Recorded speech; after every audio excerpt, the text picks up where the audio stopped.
What is a function's type? Let's get to the bottom of this question in the next video.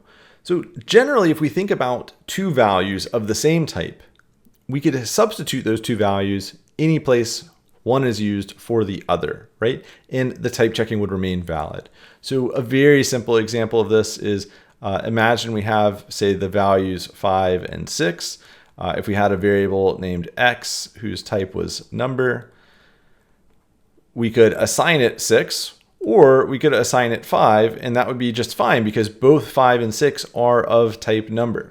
Right? So if two things are the same type, you should be able to substitute one for the other and still have a valid type checked program. So if we imagine two functions that we looked at earlier, is negative and is positive, notice that the way that we're using them is we're giving both of them a number, both of them are returning back a Boolean. So if we were to actually swap their positions, right, and say instead of calling is negative with 1, called is positive with 1, that function's still going to return a Boolean, and same with is negative, right? These would both be valid programs, even though the resulting values that they return would be different, right? Because they do have different logic, but their types are the same, right? We can substitute one for the other, and the programs are still valid, even if the behavior of the program has changed, right? And so during type checking, this must mean that is positive and is negative are the same type of function. And so we can start to think about, well, what does that mean a type of function must depend upon? Well, it must depend upon the parameters and the return type, right? So if we think about the parameter types and the return types of a function, we know that parameters must be specified in some order, and each of them must have some specific type. And then a function must also have a specific return type, right? So if we consider that in the context of these two function definitions, notice that the parameter type for is negative is a single parameter of type number. The parameter type of is positive, a single parameter of type number. Likewise, the return type of is negative and is positive are both Booleans, right? So these two functions are the same type based on only this information alone. Even though they differ in their implementation logic, they're both the same type of function. What we need now is a way to put a name on a type of function, right? So if we want to say that any type of function that it has a single number parameter and returns a Boolean has a name, we need a way for doing that. And what we're going to see in our programming language, functional interfaces will allow us to do so, right? So as we just mentioned, a function's type is made up of its parameter types and its return types.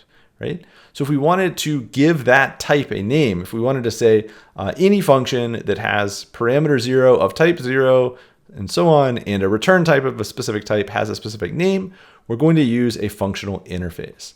And the way that we will specify a functional interface is going to resemble the way that we specify a class, but I want to encourage you to think of them as very different things, right? So what we're doing here is not actually at all related to the idea of a class, other than we are putting a name on a type. So we are inventing a type here, the type of a function. And what we're saying is the interface for using a function of whatever type name we give it is here are the parameters and here are the return type. All right? So let's make this a little bit more concrete with the example we've been looking at. So let's imagine we're specifying a functional interface for any type of function that takes a single number as a parameter and returns a Boolean, right? So this is the type of function we're describing. We're going to call that type of function a predicate, right? And this interface is just saying, hey, the way that you use the interface for using a predicate is defined inside of these curly braces, right? And so this specification is, here's how you use a predicate function. Any predicate function is going to be one that expects a number as a parameter input and returns to you a Boolean, right? But more generally, we could put names on other types of functions as well, as you can imagine. So what we've done here is we've just invented a type named predicate, which is a common name for this type of function in the real world. And this is a predicate. You give it a number, gives you back a Boolean. Any function that satisfies that parameter type and return type would thus then be considered a predicate function. So let's actually go try and explore using functional interfaces and higher order functions in our OO predicate app example that's in today's lecture materials. Okay? So if you'll go ahead and run npm run pull and then start your development server, I'm going to open mine up here. Right? So Pause the video if you don't have this pulled yet, and once you do, resume. All right, so what we can see we're starting with here is a main function that sets up a list of numbers, right? And so that list of numbers, -2, -1, 0, 1, 2. And that's going to be our input variable. And notice that its type is node number. We've set up a list of number values. And we're calling a filter function named input, right? And that filter function, it's being assigned, the result of it is being assigned to output, and we're printing it. So if we went and looked at filter, notice that filter is filtering using the isPositive function, and this is hard coded in, right? So we haven't yet made this a function that uses predicates in higher order functions. But if we wanted to convince ourselves that isPositive and isNegative are both the same type of function, I could replace isPositive with isNegative, and I would still have a valid program, right? Even though the behavior of that program has now changed. But I can use isPositive, isNegative, or even is0 as the function that I'm calling here. And because each of these functions are the same type, this works out, right? So what we're trying to build up to, though, is the ability to not have to redefine this filter function anytime we want to use one of these three predicate functions, but to be able to use any of them from when we make the call, and to be able to use filter to apply any criteria to our filtering algorithm. So the first thing we're going to do is define that functional interface for a predicate. And again, the way that we do that is we use the keyword interface followed by the name of the functional interface we're defining, right? So we're establishing the name of a function type here. And the next thing we're going to do is define what are the parameter types of something that is a predicate. So I'm just going to say there's a single parameter type of number, and its return type is going to be a Boolean, right? And so now implicitly, is0, isNegative, and isPositive are all of type predicate, right? And if we wanted to make that explicit, this is a brief divergence, I could say is0 is a predicate function, right? And now notice that is0 type checks, and we're saying it is a predicate function, and this works out. If I had instead said item is a string, what we would see is0 says that it's supposed to be a predicate, but its parameter item is type string, so this doesn't work out, right? So by saying that is0 is a predicate function, it enforces and it checks to be sure, hey, do the parameters of this function definition match the predicate function type, and do the return types match as well, all right? I'm gonna remove that because this is implicitly true, right? Each of these three functions is implicitly now a predicate, has a type predicate, as something we could call its type. So the next thing that we wanted to do is actually try and make filter a function that we could pass any predicate function to for it to use as its criteria that it filters by, right? So what I'm going to do is I'm going to add a test parameter here and give that parameter a type of predicate, right? One of the reasons that we define functional interfaces is so that we can write functions that use that functional interface type as the type of a parameter, right? So test is going to be a predicate function, which means it's going to be any function that takes a single number as a parameter and returns a Boolean, right? And so now I've got a problem here. My first problem is, well, I've added an extra parameter to my filter function. And now when I recursively call this filter function, it looks like I'm missing an argument, right? We're only passing the rest of the list. So we also need to be sure to fix this to keep passing to the next recursive calls in this filtering algorithm, that test predicate function, right? So I'm going to correct those problems really quickly.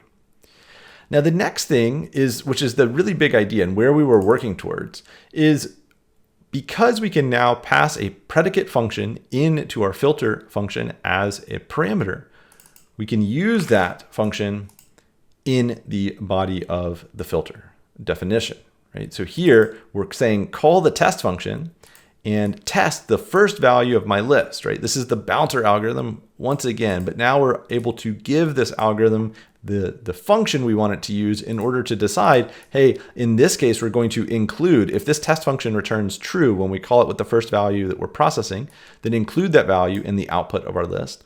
Otherwise, don't include it, right? So let's go fix the use of this filter function. So now notice that when we go to call this function, we have another error. We need to give it a predicate. Well, we have 3 predicates to choose from. So let's try choosing one of these predicates. And I'm going to choose the isPositive predicate. Right? And so when I save this, notice that my output here, the output are the positive numbers of my input list, right? Or if I had changed this function call to be isNegative as the predicate that I'm passing in as my second argument here, I would have negative values. So what's going on? Well, this is a big, interesting concept that is what we are looking at today for the very first time. This is the idea of a higher order function. We have a filter function that allows us to pass another function into it that it can then use as part of its algorithm, right? So if we were to think about what is actually happening in this function call, I'm going to collapse down some of my code here to try and give myself a little bit more space such that I can trace through a little bit of this with a marker, right? So if we imagine the function, if we imagine our code is stopped right here and we are trying to evaluate, well, what happens when we call filter? Well, we're giving filter input to x's, and isNegative is being assigned to this test function, right? We know input isn't empty, so we would go to this else if. And this else if is where something really fascinating is happening, right? So what's happening here is test is assigned isNegative. So when we go to actually make this call, what test is going to evaluate is and jump into is the isNegative function definition, right? Now what we saw earlier was we could change that to be isPositive, and that would allow test to then in this function call refer to the isPositive logic, right? For testing whether a number was positive or negative. And to prove to ourselves that this is something that is different from what we could do before, notice we have only this one single filter function defined. But if I wanted to, I could also print the filtered output of input with my isPositive predicate. Right? And so notice the same filter function call is going to return to us different results based on the predicate function we are giving it, right? So if we filter our input with isNegative predicate, we're going to get back negative numbers as a part of that input list. And if we filter our input with the isPositive predicate, we're going to get back the positive numbers, right? And similarly, as you can imagine, if I were to copy and paste this and change this to is0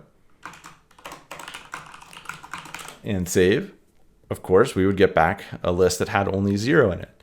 So this gives us the ability to plug in logic without having to redefine this entire filter algorithm and rewrite these recursive function calls each time we want to filter some input list of nodes down to only ones that meet some criteria, as long as we specify that criteria in the form of a predicate function.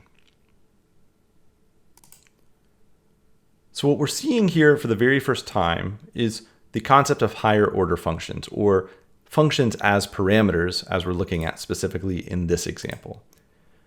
Whereas before we had used data parameters in function definitions that allowed us to give functions extra pieces of information that function needed in order for it to do its job.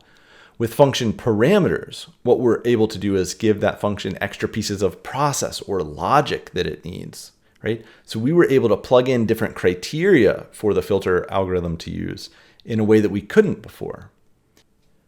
A real-world example I like to use when thinking about function parameters is when you order eggs at a breakfast restaurant, you don't just order a specific number of eggs, right? 1, 2, or 3 eggs.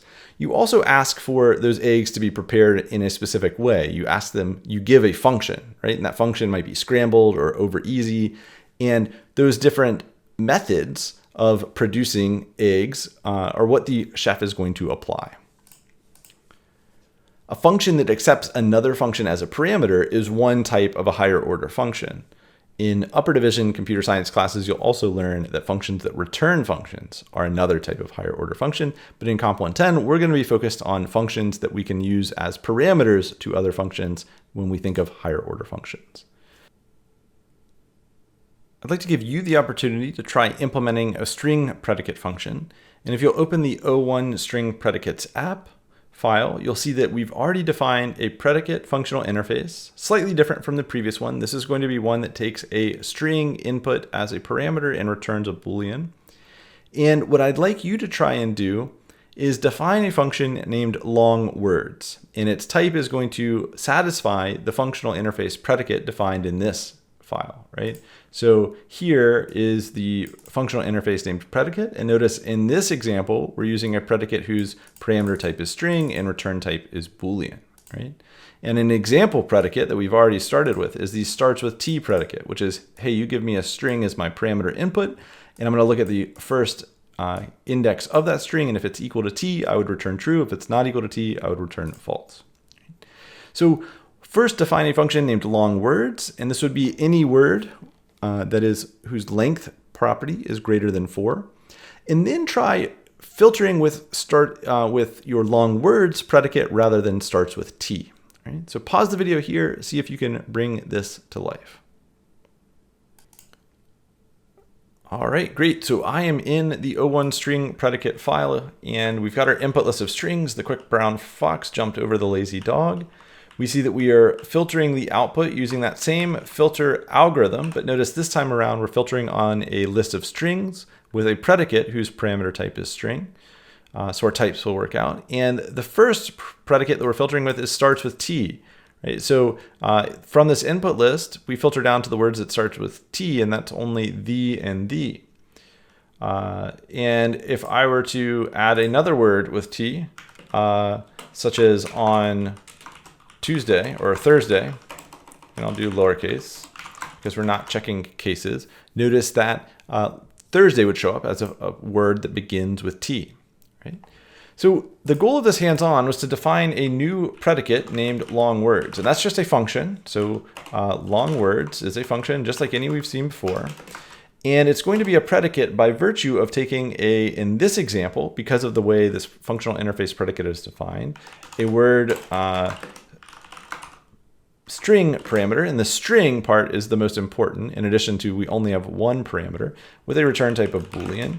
And it's just going to return if true if the word's length is greater than 4, which is how we're defining what a long word is, right?